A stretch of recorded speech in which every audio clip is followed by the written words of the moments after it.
வணக்கம், இது உங்கள் மீனாட்சியின் கணக்கு. ஆல்ரெடி நம்ம வந்து ப்ரீவியஸ் வீடியோஸில் அடிஷன் சப்ராக்ஷன் ஆஃப் மேட்ரிக்ஸ் எப்படி பண்ணணும் அப்படிங்கிறத பார்த்தோம். இப்போ இந்த மேட்ரிக் இதில் வந்து நம்ம வந்து பார்த்தீங்க அப்படின்னா ஹவு டு மல்டிப்ளை. ஸோ மல்டிப்ளைக்கும் ஆர்டர் இம்பார்ட்டன்டா சார் அப்படின்னா கண்டிப்பாக டெஃபினட்டாக வந்து ஆர்டர் இம்பார்ட்டன்ட்.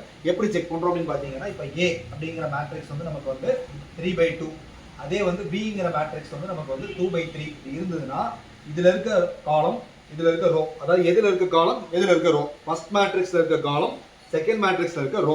இப்போ நீ ஃபர்ஸ்ட் மேட்ரிக்ஸ் ஏன்னு எடுத்தீங்கன்னா ஏல இருக்க காலம் பார்க்கணும், செகண்ட் மேட்ரிக்ஸ் பின்னு எடுத்தீங்கன்னா பியில் இருக்க ரோவை பார்க்கணும். அது ரெண்டும் ஈக்குவலா இருக்கா சார்? ஈக்குவலா இருக்கு அப்படின்னா நீங்க டெஃபரெண்டா அதை வந்து மல்டிப்ளை பண்ணலாம். சப்போஸ் எனக்கு வந்து ஈக்குவலா இல்ல சார் அப்படின்னா அந்த இடத்துல multiplication of matrix does not exist அப்படின்னு போட்டு நம்ம க்ளோஸ் பண்ணிடலாம். ஸோ இப்போ இதுல வந்து மெயினா நம்ம பார்க்க வேண்டியது, இதுல ரிமைனிங் இருக்கு இல்லையா, இந்த 3 இருக்கு இந்த 3 இருக்குன்னா அதுதான் ஆன்சர். அதாவது எதோட ஆன்சர் சார்? ப்ராடக்ட் பண்ணி உனக்கு ஆன்சர் கிடைக்குது இல்லையா, அதோட ஆன்சர் 3/3 மேட்ரிக்ஸா இருக்கும் அப்படிங்கறத நீங்களே வந்து கெஸ் பண்ணிக்கலாம். ஸோ இதுதான் மெத்தட், அவ்வளவுதான். சப்போஸ் எனக்கு இப்போ நான் வந்து இன்னொரு மெத்தட் எடுத்துக்கிறேன். இப்போ 2/3 இருக்கு சார், இங்க வந்து 3/2 இருக்கு சார் அப்படின்னாங்கன்னா இதுவுமே என்ன அர்த்தம்? ஈக்குவலா இருக்கு. ஆன்சர் மட்டும் எப்படி சார் வரணும்? ஏபில வந்து 2/2 மேட்ரிக்ஸா வரும். சரியா? சோ அப்ப ஆர்டர் ஆஃப் த மேட்ரிக்ஸ் உங்களுக்கு கரெக்டா புரிஞ்சதுனால மல்டிப்ளிகேஷன் ஆஃப் மேட்ரிக்ஸ் ஈஸியா இருக்கும். சரியா? சோ ஃபர்ஸ்ட் ஆஃப் ஆல் நீங்க ஆர்டரை பார்க்கணும், அதுக்கப்புறம் தான் மல்டிப்ளை பண்ண ஸ்டார்ட் பண்ணணும். சோ இப்போ நான் ஒரு எக்ஸாம்பிள் சம் எடுத்திருக்கேன், எக்ஸாம்பிள் 7.9 எடுத்திருக்கேன். சோ இப்போ இதுல வந்து பாத்தீங்க அப்படின்னா order of the matrix confused சைடுல கொடுத்திருப்பாங்க. இப்போ நீங்க வந்து ஃபர்ஸ்ட் வந்து சம்ம பார்க்கும்போது LHS சைடு எடுத்துக்கிறேன். இதுல வந்து வேல்யூ ஃபார் எக்ஸ் கண்டுபிடிக்கணும். LHS சைடு எடுத்துக்கும்போது பாத்தீங்கன்னா இதோட ஆர்டர் என்ன? ஃபர்ஸ்ட் கிவன் மேட்ரிக்ஸோட ஆர்டர் வந்து பாத்தீங்கன்னா ஒரு ரோ 3 காலம். அதே வந்து ரெண்டாவது கிவன் மேட்ரிக்ஸ் வந்து பாத்தீங்கன்னா 3 ரோ 3 காலம். மூணாவதா கொடுத்திருக்கிறது 3 ரோ 1 காலம். அப்போ 1/3. ஃபர்ஸ்ட் மேட்ரிக்ஸ் வந்து 1/3, செகண்ட் மேட்ரிக்ஸ் 3/3, தேர்ட் மேட்ரிக்ஸ் வந்து 3/1. எழுதும்போது நம்ம வந்து ப்ரொனவுன்ஸ் பண்ணும்போது பை தான் பண்ணணும் மேட்ரிக்ஸ்ல. சோ அதனால தான் நம்ம என்ன சொல்றோம், first matrix 1/3, second matrix 3/3, third matrix 3/1. இப்போ நம்ம வந்து ஃபர்ஸ்ட் வந்து பாத்தீங்கன்னா மூணையுமே வந்து மல்டிப்ளை பண்ண முடியாது, ரெண்டு மேட்ரிக்ஸ் எடுக்கணும். இப்போ ஃபர்ஸ்ட் வந்து x 2 - 1, அடுத்து வந்து பாத்தீங்கன்னா 1 1 2, -1 -4 1, அடுத்து -1 -1 -2 அப்படிங்கும்போது we want to multiply. எப்படி சார் மல்டிப்ளை பண்றது? First row with first column. அப்ப நமக்கு என்ன ஆன்சர் வரணும்ங்கறத முதல்ல கெஸ் பண்ணிருங்க. 1/3 3/3 ஆ இருந்தா ஆன்சர் 1/3 தான் வரணும். 1/3 னா என்னது?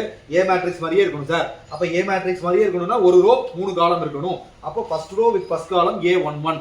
அப்ப நீங்க மைண்ட்ல வேணா கூட இப்படி வச்சுக்கங்க, A11 A12 A13 தான் procedure. First row with first column முதல்ல பண்ணனும். அப்ப நமக்கு என்ன ஆகும்? x * 1 x, 2 * 1 -2, -1 * -1 +1. இந்த இடத்துல சைன் கால்குலேஷன் ரொம்ப இம்பார்ட்டன்ட். அடுத்து வந்து என்னது? x 2 * 4 8, -1 * +1, -1 * -1 +1 மாறிடும். அடுத்து x * அப்படினா 2x + 2 + 2, அவ்வளவுதான். ஓகே. சோ அப்ப இத வந்து இப்படியே வச்சுக்கிறீங்க, பண்ணிட்டீங்க, அவ்வளவுதான் முடிஞ்சது. So first row with first column, first row with second column, first row with third column, நமக்கு வந்து 3 எலிமெண்ட் வந்துருச்சா? இப்போ ரிமைனிங் அந்த பக்கமா இருக்கு, x21 இருக்கு, அது அப்படியே இருக்கட்டும். சரியா? இப்போ நமக்கு ஈக்குவல் டு 0 क्वेश्चनல கொடுத்திருக்காங்க, நீங்க 0 மேட்ரிக்ஸ் மாதிரி எழுதிக்கலாம். சரியா? சோ இப்போ இத வந்து சிம்பிளிஃபை பண்றோம்.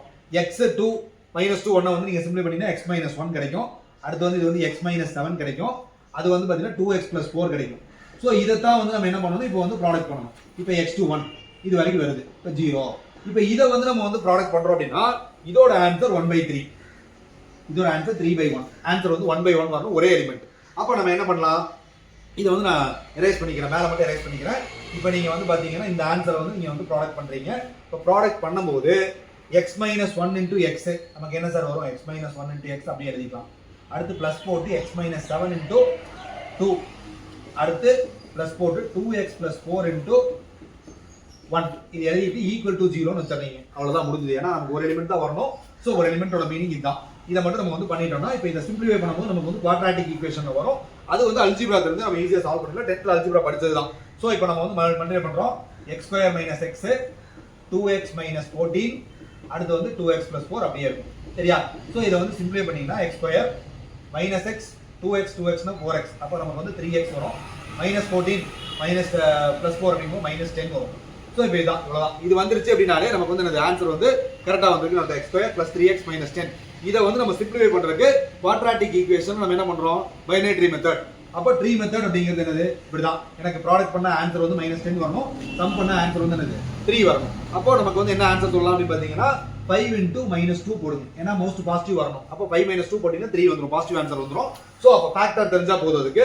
So we have to conclude x² + 5x - 2x - 10 = 0. First ரெண்டு டேர்ம்ல வேரியபிள காமனா எடுங்க, ரெண்டாவது ரெண்டு டேர்ம்ல கான்ஸ்டன்ட்டை காமனா எடுங்க. அப்ப கான்ஸ்டன்ட்டை காமனா எடுக்கும் போது உங்களுக்கு இந்த வேல்யூ ரெண்டும் சேமா வரணும்.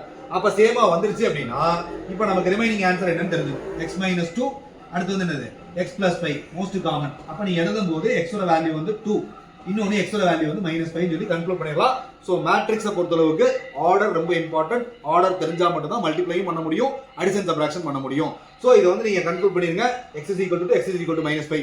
இந்த சம் வந்து most important 5 mark question. Thank you for attending the class. Thank you.